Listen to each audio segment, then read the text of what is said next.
एक औरत थी जिसका नाम गायत्री था। वह लक्ष्मी माता का पुजारन थी। एक बार सभी लोग वैष्णो माता का दर्शन करने जाने लगी। तब गायत्री ने अपने सास से बोली कि मैं भी माता का दर्शन करने जाऊंगी। तभी सास ने काफ़ी गुस्से होकर बोली कि यहाँ काम कौन करेगा। अब गायत्री ने बोली कि 3-4 दिनों में मैं लौट आऊँगी। तभी सास ने बोली कि तुम्हारे काम तुम्हारी माता यहाँ करेंगी क्या, और उसे अपने एक कमरे में बंद कर दी। सासू तो बंद करके ताला मार दिया और गायत्री अब रोने लगी और अपने भाग्य को कोसने लगी और बोली कि माता, अगर मैं आपकी सच्ची भक्ति पूजा करती हूँ तब हमें अपनी धाम पर ले चलो।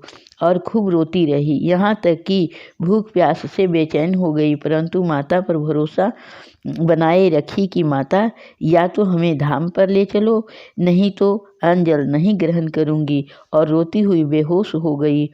अब माता को दया आ गई और माता ने आकर गायत्री को जगाती हुई बोली कि बेटी गायत्री, तुम जाओ माता के दर्शन को, और मैं यहाँ तब तक रहूँगी जब तक तुम लौट कर नहीं आओगी।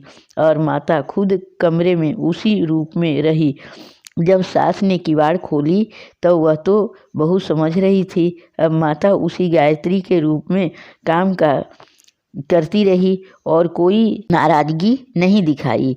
जब गायत्री घर आ गई तब पूजा पाठ करने के बाद सास के लिए तथा अपने लिए जो भी सामान लाई थी दिखाने लगी। अब सासू का दिमाग आया कि मैं तो जाने नहीं दिया, फिर कैसे गई, और गायत्री तो रोज घर का सभी काम कर रही थी।